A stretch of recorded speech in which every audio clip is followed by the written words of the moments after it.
Reka mbasuhuze mbifurize kugira ibihe byiza mwese mukurikirana ibiganiro byacu ndetse n'amakuru yacu ya buri munsi. Iyi ni Shema Dossier Anarctique.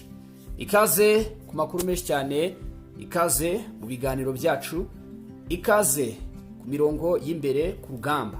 Mu makuru tuba tugiye kugenda turambura kandi tukabagezaho gatanu kuri gatanu. Ndashimira buri muntu wese rero ukanda subscribe niba nawe utarayikanda. Usabwe kwikanda kugira ngo ujye ukurikirana ibiganiro byacu. Aha ni kuri Shema Dossier Anarctique, amakuru menshi cyane dukomeza kugenda tubagezaho. Ni byinshi tugarukaho kandi tukabirambura mu buryo burambuye cyane. Muri aya masaha rero tugiye kurebera rimwe amakuru avuga mu by'ukuri ku mbwirwaruhame zikomeye cyane, by'umwihariko ku ruhande rwa Kinshasa, by'umwihariko ku ruhande rwa M23. Ni ukuvuga ngo ku munsi w'ejo inyeshyamba z'ubutwa wa 23 zashimangiye ko zigomba kuba ngo zafata ibindi bice. None igisirikare cya leta ya Kongo FARDC nacyo gitunguranye gishimangira ko kigomba kwigarura axe ya Rubaya. Bati twapfa twashira, ariko iyi axe turayigarura. Turabigaruka mu buryo burambuye cyane. Turaza kugaruka rero kuri M23 ivuga ko ngo mu gihe constitution yahinduka bagomba guhindukana ubutegetsi bwa Kinshasa. Nabyo turabigaruka niko nanga byivugiye, turabirambura mu buryo burambuye cyane. Turaza kunyaruka tubabwire ku bihano ngewe nise agakingirizo cyangwa se uduhenda abana Leta Zunze Ubumwe za Amerika ziba zirimo ziragenda zihenda Kinshasa. Turabigaruka mu buryo burambuye cyane. Ese yunzenze imani wafatiwe ibihano ninde? Ese kubera iki izi nyeshyamba z'umutwe wa 23 zo bazishyize muri mu gatebo kamwe na FDLR? Byose turaje tubigaruke. Nukuvuga ngo yose ni imitwe yiterabwoba, nicyo byari bishatse kuvuga. Nje niko mbibona kuri ibihano byaje gufatwa. So reka twite cyane, ariko Kongo ntago ibihano kuri nzenze imani mbona ko bikenewe kuri Repubulika ya Demokarasi ya Kongo. Ntago bikenewe. Reka twite cyane rero. Reka twite cyane turebe amakuru ndetse n'ibiganiro dukomeza kugenda tubategurira. Ni inkuru rero ije kurikirana n'inkuru ku munsi w'ejo twabagejejeho, aho bivugwa ko ubu igihugu cya Repubulika ya Demokarasi ya Kongo cyongeye kwanzura gishimangira ko mu bufatanye bwacyo n'abasirikare bacyo bagomba kwigarura Rubaya. Nyuma yuko umutwe nyeshyamba za 23 watangarije isi yose yuko guverinoma ya Kongo mu gihe yakongera kugaba ibitero uzafata ibindi bice bigiye bitandukanye, ndagira ngo mbabwire ngo FARDC nayo yasohoye itangazo ishimangira neza ko igomba kwigarurira Rubaya.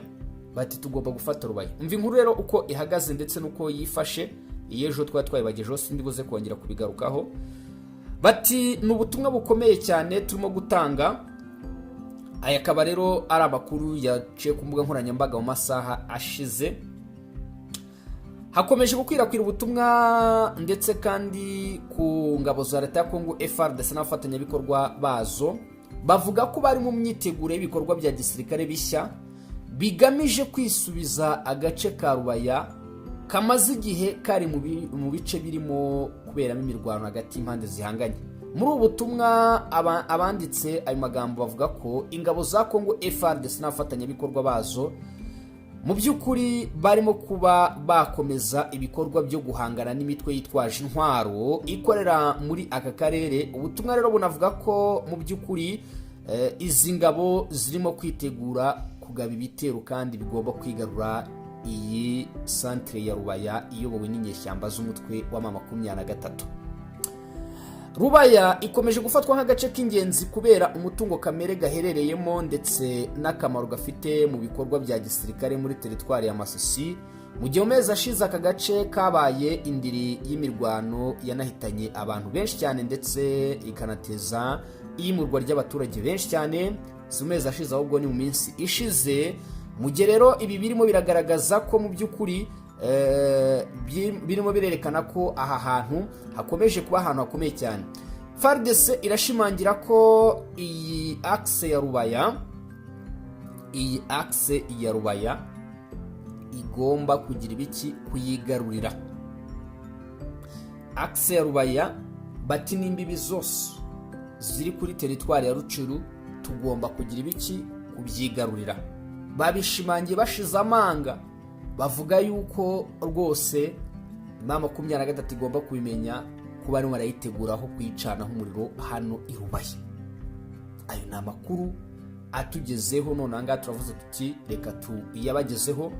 Baranashimangira bati abazungu turabizi neza ko harimo abo Bafaransa numvishe bahavuga bati barimo gufasha izi nyeshyamba, Ubufaransa barimo barafasha izi nyeshyamba, ariko gahunda ni ukuba basohora izi nyeshyamba za M23 i Rubaya. Bityo kandi Rubaya ntari nayisohokamo, hari amakuru ashimangira ko izi nyeshyamba ziri ku gitutu cy'Abanyamerika guhita basohoka hehe i Rubaya. Ahangaha mu byumve neza, ibintu ntibyoroshye hano mu burasirazuba bw'igihugu cya Repubulika ya Demokarasi ya Kongo. M23 iri ku gitutu cy'Abanyamerika. FARDC ihise isohora iri tangazo, Wazalendo baryamiye amajanja, nubwo aryamirwa na twa dukoko ariko niko imvugo twebwe ikinyarwanda kivugwa. Kugeza amagingo yanga rero barerekana ko iyi zone ya Rubaya bagomba kuyiribera. Baravuga bati zone ya Rubaya tugomba kuyiribera. Already mu minsi ishize ubwo haberaga imirwano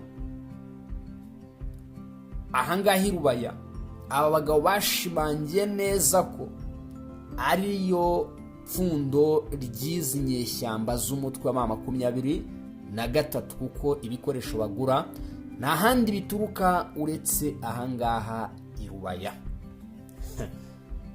Intambara mu burasirazuba bw'igihugu cya Kongo ndabisubiramo irakomeye cyane, ndetse urugamba rukomeje kuba kasamutwe hagati y'impande zihanganye, aho ubona ko ibintu bitoroshye. Gusa iyi zone ya Rubaya ikomeje kuba zone ikomeye cyane. Ni mu gihe kandi kugeza amagingo yanga y'abantu mugomba kubyumva, n'ibyo bitero by'amadrone birimo kugabwa muri za zone ziri principal: Rumangabo, Rubaya, Trois Antennes, ibirindiro bikomeye cyane bikikije umujyi wa Goma. Nko mu mezi nkane aciyeho ibirindiro bikomeye cyane, cyangwa se zone ziri principal, navuga ngo ni nkaho izi zari integuza. Ibyo byose rero ni bikomeje kuvugwa kuri Rubaya. Amakuru dufite nuko Amerika iri ku gitutu gikomeye cyane cyo gusohora abana barwanyi muri Rubaya. Ndanabibutsa ko nigeze kubabwira nti Rubaya izaba intandaro yo kwaka M23 teritwari yose ya Masisi. Iki kiganiro nagikoze kandi buri munsi nkunda kukitsaho kugira ngo ntibibutse. Kugeza amagingo yangaya rero ibyo byose nibikomeza kuvugwa kuri iyi akise ya Rubaya. Ndagira ngo mbanze mbwira abantu, nukuvuga ngo ubu hari umuntu ugiye kumva Rubaya ati turi Rubaya ntago higeze haraswa, urabeshya kandi ntiwigeze umva ikiganiro. Ubu muri iki kiganiro aho twavuze ko Rubaya barasanye ni hehe? Abantu mujye mukurikirana amakuru, mbanze mwumve ibyo umuntu yavuze, ubone kugira ibiki gutanga comment yawe. Mujye mu attentive kabisa kugira ngo tubashe kugira ibiki kugendana neza. Twebwe ntabwo tuba turi hano ngo tubabeshye. Ibi ni ibitangajwe n'ingabo za leta ya Kongo, nibyo tuje tugira ibiki turababwira. Ese bihurira hehe n'ibikomeje kugenda bigaragara mu burasirazuba bw'igihugu cya Repubulika ya Demokarasi ya Kongo? Amakuru y'ubwino twifitiye nuko n'izi nyeshyamba nazo zibizi, barimo kugira ibiki kuzata igitutu cyo kuva Rubaya, kugeza naho z'ubwazo zavuze zitari ko twakahavuye, ariko twamara kuhava tukabasha kubona imyanya muki muri guverinoma ya Kongo ndetse no mu gisirikare cya leta. Maze leta irababwira iti twebwe ibyo ntibishoboka. Uko niko bimeze, ni negociation ziri mu bikuta, niho zirimo zirabera inyuma y'amarido, ariko M23 yo icyo gitutu irabizi kifitiye. Akuru y'ukuri kabisa. So ikintu cyitwa rero constitution yabaye constitution, itegeko nshinga, mbigarukeho ryabaye itegeko nshinga. None kubera iki M23 yahangayikishijwe n'itegeko nshinga? Reka nze narababwiye ngo niyo mpamvu none twaje turi Shema dossier anarchique. So mu biganiro n'imbaraga mpuzamahanga bikomeje gushakira umuti urambye intambara imaze igihe mu burasirazuba bw'igihugu cya Repubulika ya Demokarasi ya Kongo, hari amakuru ubu turimo turakesha kimwe mu binyamakuru bikomeye cyane Jeune Afrique, agaragaza ko ihuriro rya 23 ngo ryatanze umuburo, rivuga ko ngo mu by'ukuri rigomba gufata ibyemezo bikomeye cyane mu gihe ubutegetsi bwa Kongo bwatangira gahunda yo guhindura itegeko nshinga. Ndibaza ngo kubera iki 23 ihagurutse muri ibi bihe byo guhindura itegeko nshinga. Nk'uko aya makuru rero abivuga, bamwe mu bayobozi b'inyeshyamba z'umutwe wa 23 barimo baratangaza ko nibaramuka babonye leta ya Kongo ngo itangiye inzira yo kuvugurura cyangwa guhindura itegeko nshinga, iri huriro ngo rishobora kwiyita ubuyobozi bwigenga, ibintu byarushaho rero gukaza umutekano. No kuvuga ngo nyine ngo bagomba ngo Kinshasa nimara guhindura itegeko nshinga, nabo bagomba guhita bagira ibiki, bakora Kivu yigenga cyangwa se bagashinga leta yabo yigenga. Iki bibivuze rero niki? Muri iri tegeko nshinga rizahindurwa nuko guverinoma izaba ifite ububasha bwose bwo kwirukana imitwe yitwaje intwaro ndetse n'abatari abanyagihugu igihugu. Iki rero ni ikintu gikomeye cyane kuri izi nyeshyamba z'umutwe wa 23, ndetse kikaba kirimo kiranakurura umwuka uhambaye cyane muri iyi ntambara irimo irabera mu burasirazuba bw'igihugu cya Repubulika ya Demokarasi ya Kongo, aho ubona ko ibintu bitoroshye rero hagati aho ngaho. Izo n'izi nyeshyamba zabitangaje. Ndagira ngo mbabwire ngo gahunda Kinshasa ifite mu munsi mwabonye amaze guhindura itegeko nshinga, bakavuga bati twahinduye itegeko nshinga, ku izina ry'Imana yo mu ijuru muzabona ibintu bidasanzwe hano mu burasirazuba bw'igihugu cya Repubulika ya Demokarasi ya Kongo. Nibwo muzabona iraswa rikomeye cyane hagati y'impande zihanganye, nibwo muzabona igarura ibice byinshi cyane, nibwo muzabona izi nyeshyamba zihura n'intambara y'ibikoresho mutigeze mubona, cyane ko iyi ntambara ikomeje kurundanwamo ibikoresho nk'ibi. Ntimukabone 23 yahagurutse ngo ivuge ngo tugiye muri ibi ngibi, ngo mugire ngo iri tegeko nshinga impamvu ubona 23 yarishinzeho umuzi ndetse n'agati nta yindi, nuko babizi ko umunsi ryahindutse niwo munsi ibibazo byabo mu buryo bwose bushoboka. Ibi ndabivuze ni gutyo gahunda zifashe. Iri tegeko nshinga rirahinduka, ibintu birahindura isura kuri izi nyeshyamba, kandi Kinshasa nayo yarahiye, yavuze ati iki kiganza tumanitse ni nk'inkota ityaye, ati ni nk'umuriro wakura twika, turarihindura. Mu kurihindura rero ibintu birahindura isura.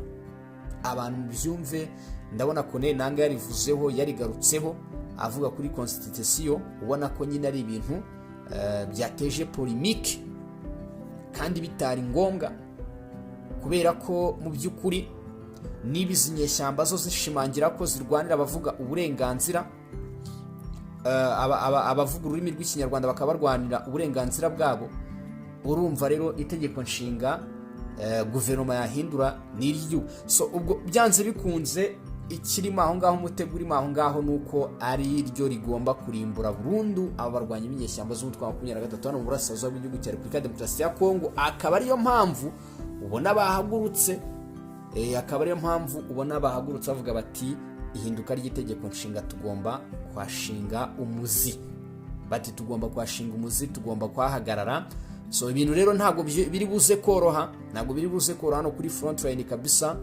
Ndagira ngo mbabwire yuko kugeza amagingo anga rero Kongo nayo yarahiye, iravuga iti tugomba kugira ibiki, tugomba kurihindura. Rero tugomba kurihindura rwose. Iyo niyo gahunda ya guverinoma ya Kongo.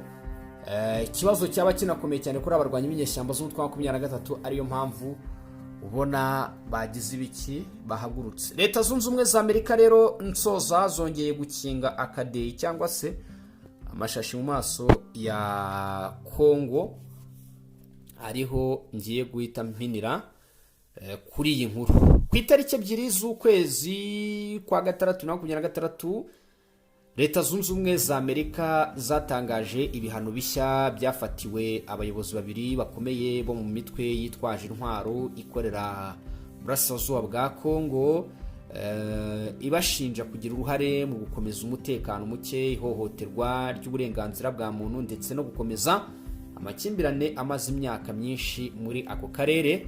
Mu itangazo ryashyizwe ahagaragara na guverinoma ya Amerika ku itariki 2 Kamena, abo bireba ni Gustave Kubwayo uzwi ku izina rya Colonel Strikoff.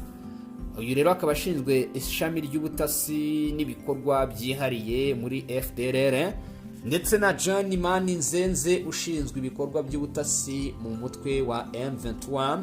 Abategetsi b'Abanyamerika bavuga ko abagabo bombi bafatiwe ibihano mu gihe bagize uruhare rukomeye cyane mu bikorwa bikomeje guhungabanya amahoro n'umutekano burasirazuba bwa Kongo, aho intambara hagati y'impande zitandukanye ikomeje guteza ibibazo bikomeye by'ubutabazi n'umutekano ku baturage. Washington yanongeye gushimangira ko ibibazo by'umutekano muri RDC bisaba uruhare rw'impande zose bireba. Muri urwo rwego rero Amerika yanasabye guverinoma ya Kongo gukomeza ibikorwa byo guhashya no guca intege umutwe wa FDLR, mu gihe yanongeye gusaba u Rwanda gukura ingabo zarwo ku butaka bwa Kongo no guhagarika inkunga iyo ari yo yose rwaba ruhereza umutwe w'inyeshyamba wa M23. Ibi kandi birasabwa nk'uko Amerika ibivuga ngo bihuye n'amasezerano y'amahoro yasinywe i Washington mu kwezi k'Ukuboza 2025 agamije kugabanya amakimbirane no gushaka umuti urambye ku bibazo by'umutekano bimaze igihe mu karere k'ibiyaga bigari. Ibihano kandi ni ibihano bishya bivuze ko imitungo yose y'aba bantu navuze ejo aho ngaho ishobora kuba iri munsi y'ububasha bwa Leta zunze ubumwe z'Abanyamerika, ndetse igahita inafatirwa cyangwa igahagarikwa. Byongeye kandi abaturage, ibigo ndetse n'imiryango ikorera muri Amerika babujijwe kujyana n'abo bantu ubucuruzi cyangwa indi mikoranire. Ibyo rero ni ibyaje kugenda bitangazwa. Witwa Nzenze Imani ubwo yafatirwaga ibihano n'Abanyamerika. None igiyewe ndashaka kuvuga ko akandi kadeyi Abanyamerika bakubise mu maso ya Tshisekedi, baramubwira ati buhumirije gatoya, kubera ko ntago iki gihe aho bigeze, ntago Tshisekedi Nzenze Imana ari we kibazo kuri we. Nukuvuga ngo ibyo ngewe mbivuze nkanjye mu mboni zanjye, nawe ufite uko ubibona. Sinzi niba nawe ubona yuko umuntu bita Imani Nzenze ari ikibazo kuri Tshisekedi cyangwa se kuri guverinoma ya Kongo cyangwa se iki. Ibi bihano ahubwo ese iyo bifashwe bishyirwa mu buryo. Ikindi mbona nuko Amerika yarebye ikavuga iti reka turerege Tshisekedi muri ubu buryo. Tumaze iminsi tuvuga ku kintu cy'ibihano, none reka tukivugeho. Bahita batoranya uwitwa Imani Nzenze, baravuga bati ambara ibihano. The second one ni inkuru navuga ngo irimo irongera kugaragaza indi sura nshya ku barwanyi b'inyeshyamba z'umutwe wa 23, kubera ko iki ni kimwe mu bintu byerekana ko mu by'ukuri aba barwanyi cyangwa se izi nyeshyamba z'ama 23 ibikorwa zikora ari nk'ibya FDLR. Nicyo Amerika yashatse kwerekana. Mu mboni zanjye jewe niko mbibona kugeza amagingo yangaya. Aha rero niho abantu batangiye kwibaza byinshi cyane, bati kubera iki Leta zunze ubumwe za Amerika ziza zikaza ndwenda abana. Ibi si byo Kongo ikeneye. Kongo ikeneye ikintu gifatika. Eske ko twaganiriye, twagiye mu Busuwisi, twakoze ibi, byagenze gutya na gutya na gutya, ni kimwe nk'imiryango mpuzamahanga mugomba gukora. Ko mwavuze ko Goma Airport igomba gufungurwa, byagenze bite kitafunguwe? Bakareba ninde utarubahirije ibi, ninde utarubahirije ibi, bikaba ari byo bintu bigira ibiki bishyira umucyo kuri ibibazo. Nayo koza ibihano ni ibintu bigoye cyane. Reka rero mpinira hangewe ko bigoye cyane kubyumva, ntabwo wabyumva. Reka mpinira hangaha mbashimire bakunzi ba Shema Dossier Anartique na Shema Anarchiste, mwese mu bice bitandukanye mbereremo. Imana ikomeze kubarinda, ibongerere, ibahereze umugisha mu bikorwa byose mukora ndetse byanyu bya buri munsi. Murakoze cyane, murakarama, mugire ibihe byiza. Amakuru ni menshi kandi namwe mu yo tugenda tugarukaho tukavuga tuyabagezeho 5/5. Murakoze cyane, murakarama, mugire ibihe byiza. Imana n'umugisha bikomeze kubana namwe imirimo itandukanye mugenda